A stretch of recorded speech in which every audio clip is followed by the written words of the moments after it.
Kali ini saya akan mencoba membahas skripsi ya, skripsi Deardo. Jadi skripsi dia ini saya harus mengasih tahu dulu. Skripsi itu ada 5 bab ya. Jadi 5 bab skripsi itu terdiri dari bab 1 itu ada pendahuluan. 2.1 ada latar belakang. Latar belakang menjelaskan apa, mengapa, dan pentingnya penelitian dilakukan.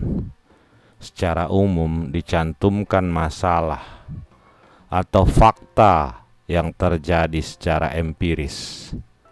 Ya, jadi dalam bab 1 itu harus ada fakta yang dijelaskan. Kedua, 2 titik jadi ini bab 1 tadi kan. Ini menjadi bab 1 itu pendahuluan. Bab selanjutnya 1.1 adanya yang disebut dengan latar belakang. Jadi latar belakang itu menjelaskan apa, mengapa, dan disertai dengan fakta. Nah, selanjutnya ada yang disebut 1.2 rumusan masalah. Apa itu rumusan masalah? Rumusan masalah adalah pertanyaan atau pernyataan tentang permasalahan yang teridentifikasi pada latar belakang. 1.3 berisikan batasan masalah. Jadi masalah kita itu dibatasi. Ya, tidak semua penelitian yang kita lakukan. Baru 1.4 tujuan skripsi, tugas akhir itu untuk apa? Atau dikatakan tujuan penelitian. Tujuan penelitian adalah berhubungan erat dengan simpulan. Secara sederhana dapat dikatakan simpulan merupakan jawaban dari tujuan. Nah, 1.5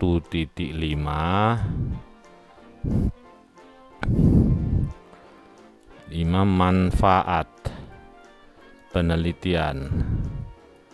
Nah, selanjutnya di 1.6 adalah sistematika penelitian. Ya, itu dia. Jadi kita lihat dulu satu-satu. Manfaat di sini memuat uraian mengenai manfaat tugas akhir atau skripsi berbagai pihak, misalnya institusi, polmed, perusahaan maupun masyarakat luas, ataupun ini bisa diartikan masyarakat luas ini pihak peneliti yang akan datang ya, atau bisa juga yang pertama tentunya untuk diri kita. Untuk apa kita melakukan penelitian? Nah, sekarang saya buka dulu skripsi si Deardo ini. Pelaksanaan kegiatan bla bla bla bla. Aduh. Ini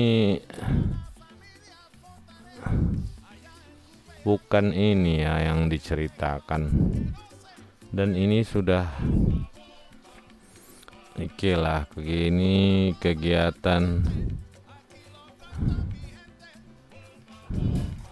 pelaksanaan meeting insentif. Nah, bukan kayak gitu. Jadi membuat latar belakang itu seperti ini.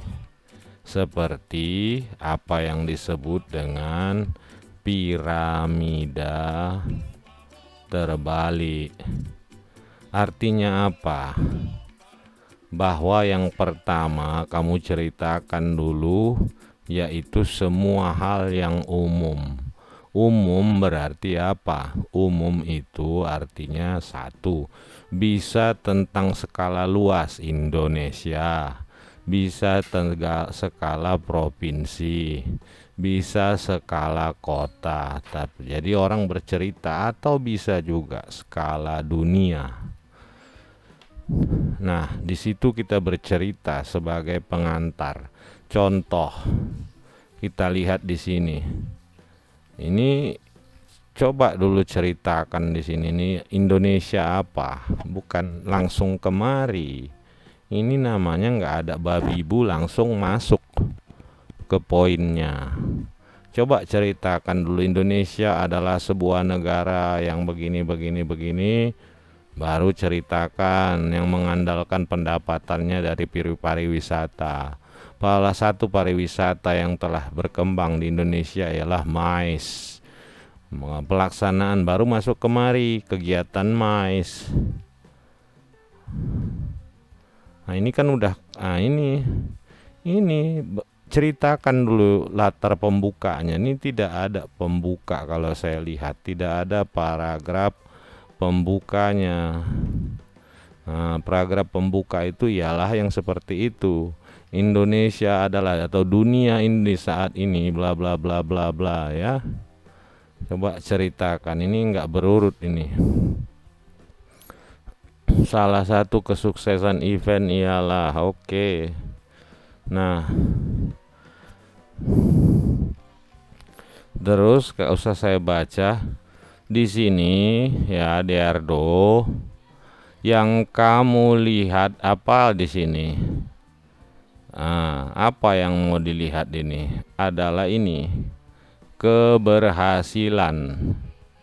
Nah, kalau dia kita gambarkan secara statistik, rumusnya ini adalah Y sama dengan A tambah B 1x1 ditambah dengan error. Y itu ialah ini. Inilah yang disebut dengan Y, atau disebut dengan variabel dependen atau variabel terikat. Nah, selanjutnya ini X1 sampai mau berapapun X-mu, itulah yang namanya variabel independen atau dikatakan variabel bebas. Nah, jadi kalau kita membuat penelitian, kita udah tahu variabel yang kita ajukan sebagai fakta itu adalah ini, variabel terikat ini. Karena kan ini yang mau dipecahkan masalahnya. Masalah kita kan ingin melihat keberhasilan atau kesuksesan pelaksanaan event.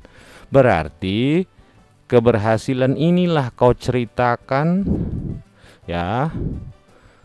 Pertama, diceritakan apa-apa saja yang berhasilan event. Kedua, ada lampirkan fakta-faktanya.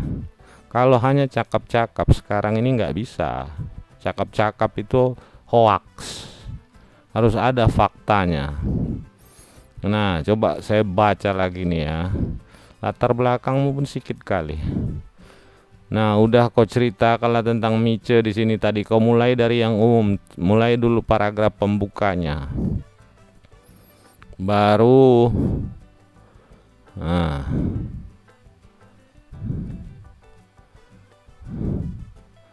ya, harian Tribun ini adalah Mice juga, oke. IO, oke.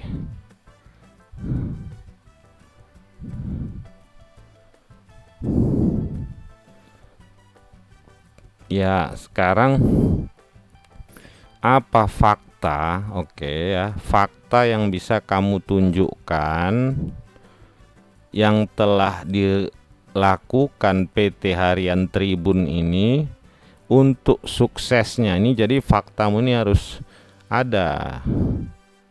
Atau gini ya, kalau saya lihat tak ada masalah di sini.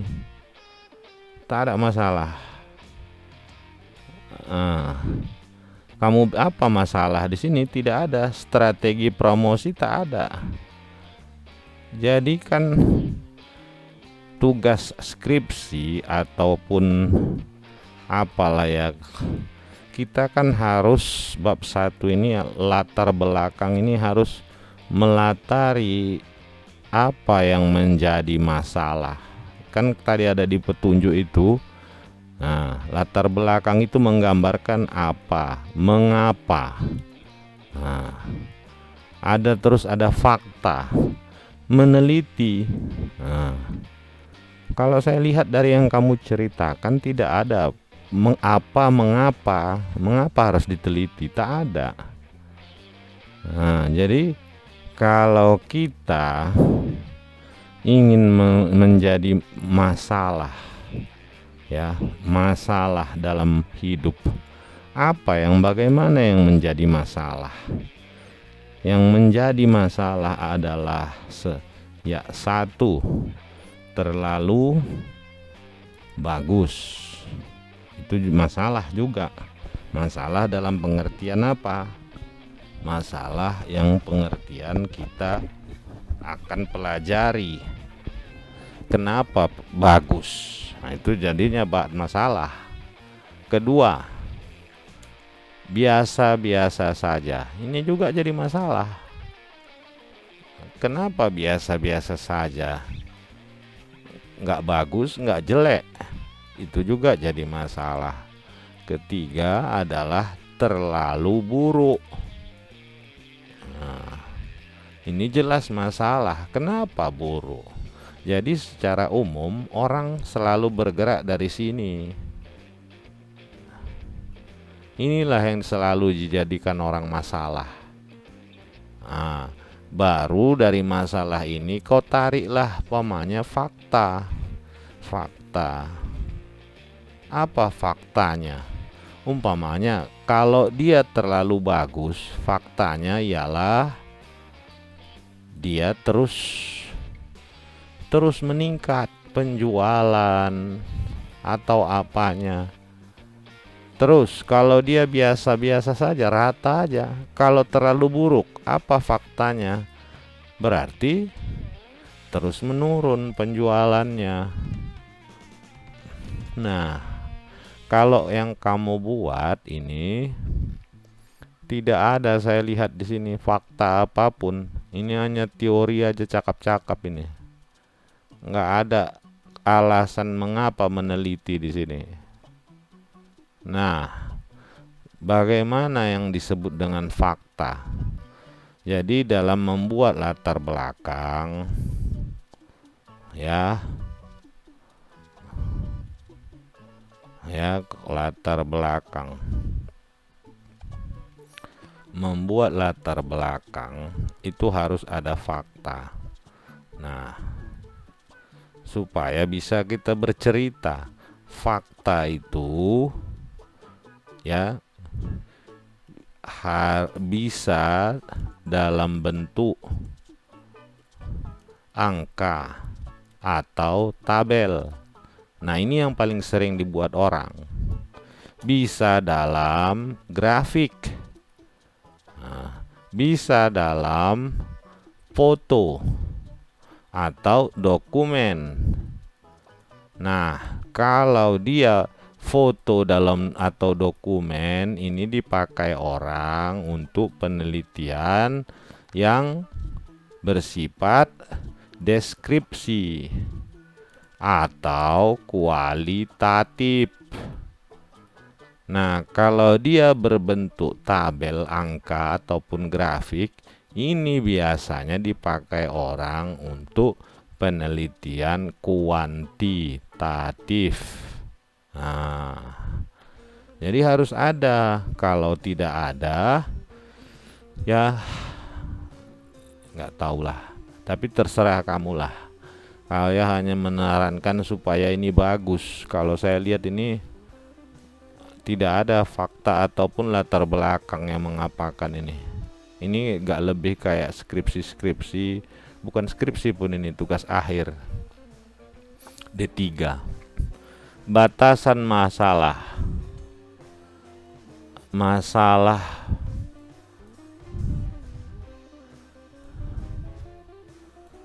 bukan kayak gini batasan masalah.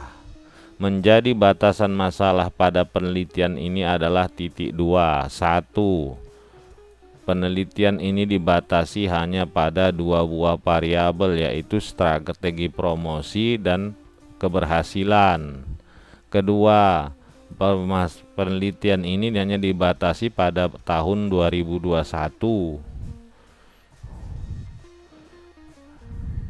Nah, kalau seperti ini bagaimana pengaruh? Ini tak bisa, harus kau buat. Apakah pengaruh, apakah strategi promosi berpengaruh terhadap keberhasilan, ya? Tujuan penelitian untuk mengetahui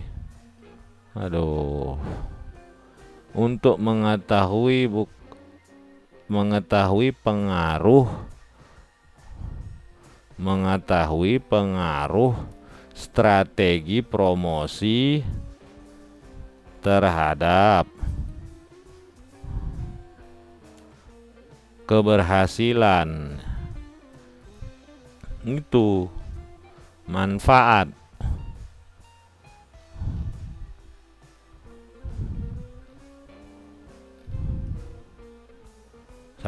Biha umum. Bab 2, landasan teori. Kita lihat petunjuknya. Bab 2 terdiri dari 1. Bab 2 itu judulnya tinjauan pustaka. Bab 2 itu judulnya tinjauan pustaka. Nah, sesudah itu 2.1 judulnya adalah kajian pustaka. Kajian pustaka ini berisi penelitian-penelitian terdahulu. Inilah aturan resmi yang dibuat Polmed, bukan jurusan, bukan pula prodi MAIS. Ya. Nah, sesudah kajian pustaka baru 2.2 landasan teori. Nah, ya, baru kau ceritakan teori-teori yang kau kutip dari buku. Baru 2.3 baru kita lihat kerangka konseptual. Nah, ya.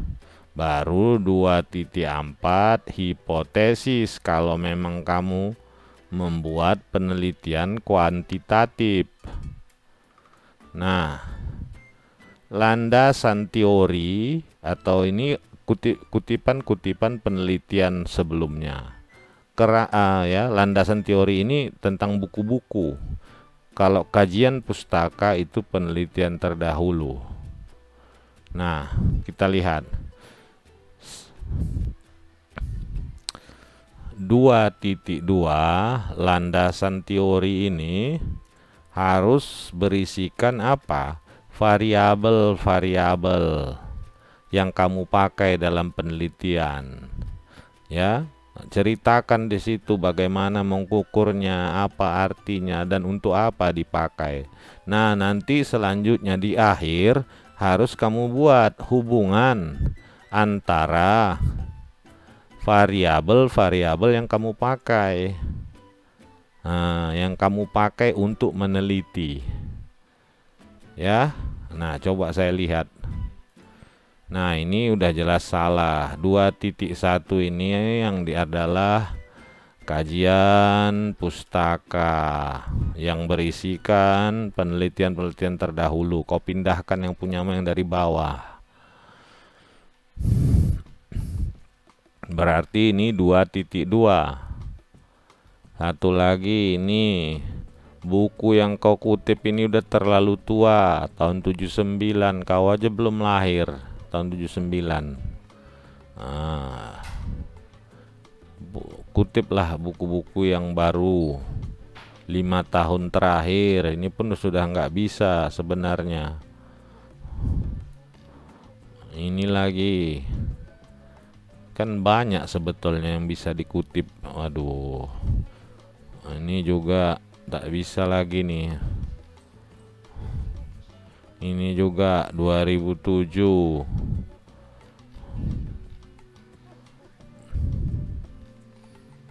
Ini juga 2011 sudah nggak bisa dipakai. Waduh, tua-tua kali bukumu bah. Ya nggak apa-apa, terserah. Kita hanya mengasih saran. 2012, ya ampun.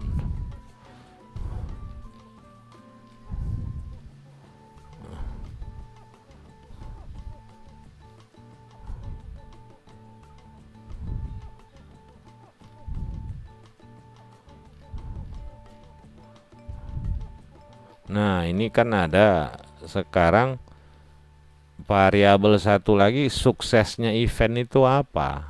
Mana dia di sini indikatornya? Ini kan hanya pelaksanaan event. Event sukses atau tidak tuh dari mana diukur? Sukses atau tidak? Mana ukurannya? Nah, disinilah kita ceritakan apa ukurannya menurut teori sebuah event itu sukses atau tidak. Kenapa kamu tidak masukkan? Hanya pelaksanaan event. Habis itu penelitian terdahulu. Mana? Tidak ada. Jadi ini sebetulnya belum bisa. Karena belum kamu sebutkan apa alat ukur sebuah event itu sukses atau tidak. Sementara kamu mau mengukur kesuksesan event tersebut. Nah, kamu perbaikilah. Ini penelitian terdahulu. Nah, ini juga, ini nggak perlu ditulis huruf besar ini. Judulnya ini. Nggak ada gunanya ini. Ini nama orang juga nggak perlu tulis besar. Dan tabel, satu lagi dalam membuat tabel itu satu spasi. Ya, yang lainnya baru dia tabel itu tidak mengikuti aturan penulisan. Dan satu lagi, kalau tabel seperti ini putus, harus ada tetap ikut judul tabel tersebut, nggak boleh tabel kepalanya hilang. Kerangka pemikiran. Nah, kerangka pemikiran dipakai untuk penelitian kualitatif, ya, biasanya dipakai orang. Kalau penelitianmu kuantitatif biasanya orang menggunakan kerangka konsep. Karena kalau dia kualitatif kan menggambarkan, jadi kamu gambarkan arah pola pikirmu. Kalau kuantitatif, dia tidak perlu pikirmu yang konsep atau variabelnya yang kamu gambarkan. Nah, kita lihat dulu gambarnya. Nah, ini tadi, inilah kan yang mau kamu pakai. Strategi promosi kan. Nah, keberhasilannya ini apa ukurannya? Belum ada tadi ya, kamu cari, perbaiki. Bab 3. Bab 3 menurut petunjuk berisikan metode penelitian, yaitu pengumpulan data, sumber data, teknik analisis data. Nah,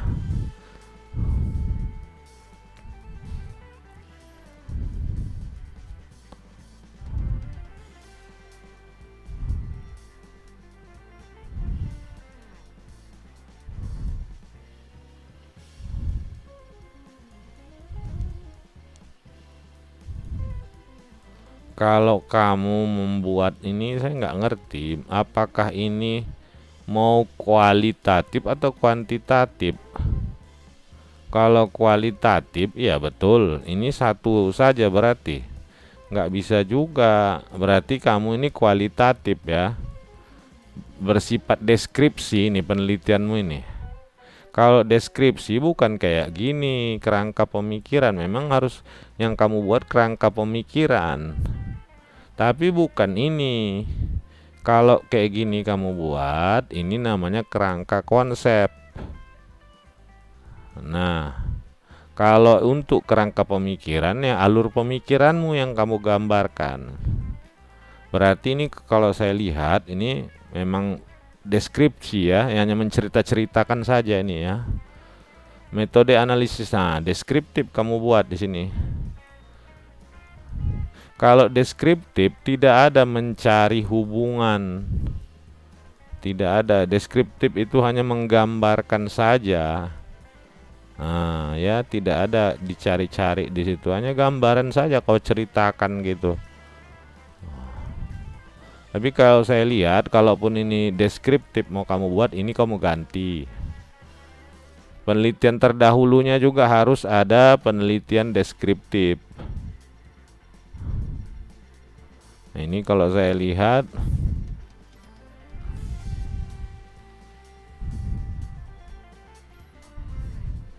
ini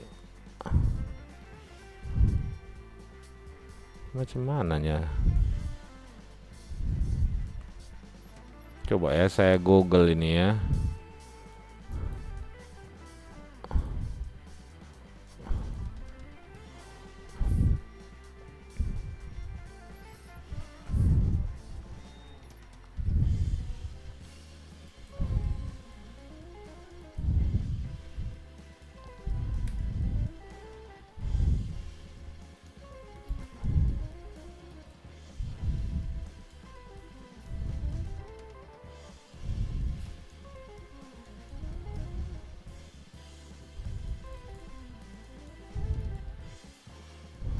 Nah, inilah skripsi yang kamu ambil kan.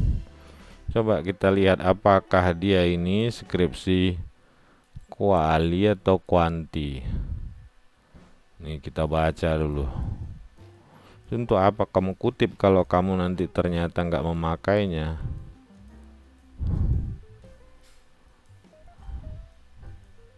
Ya, ini deskriptif dia pakai. Nah, ini deskriptif. Coba kita lihat lagi. Coba saya lihat. Ini kita lihat.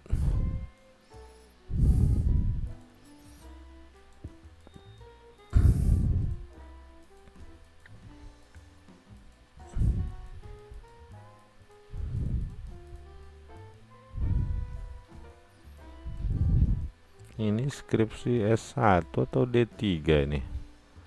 Alah alah. Iyalah, yang kamu kutip ini pun ya udahlah. Nah, yang ini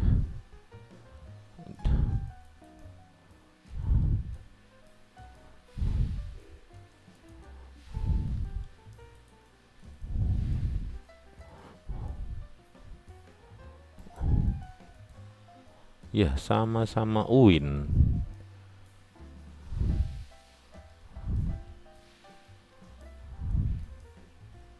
Coba kita lihat dulu ini.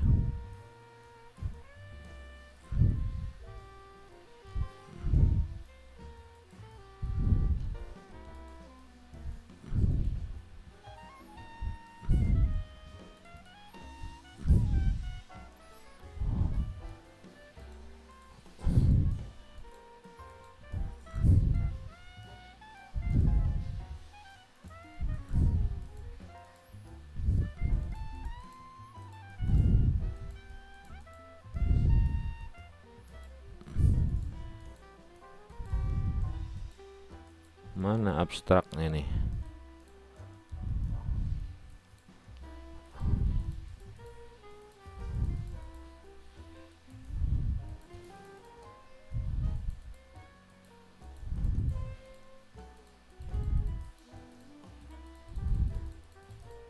Nah, ini metode penelitiannya.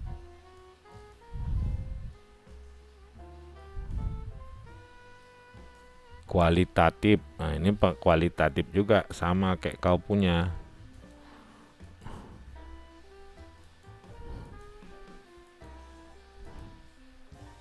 Tapi kalau saran saya ya, biasanya strategi promosi itu dibuktikan gitu ya, bukan hanya dicakapkan.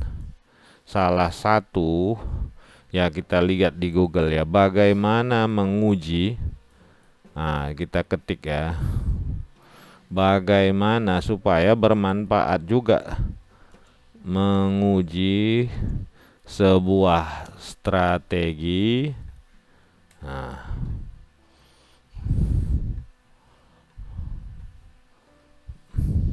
katakanlah strategi pemasaran.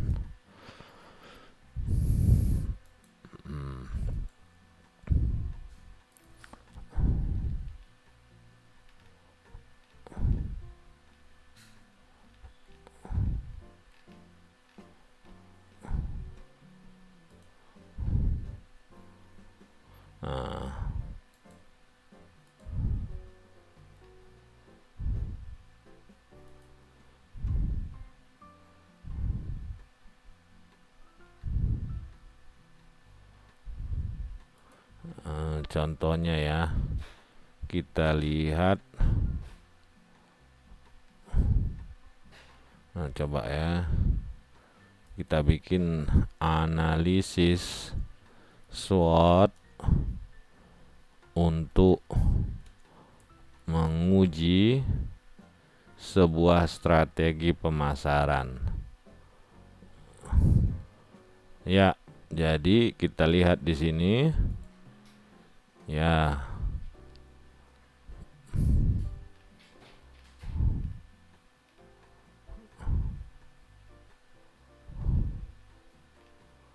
Ya, minimal analisis SWOT lah, pakai analisis SWOT.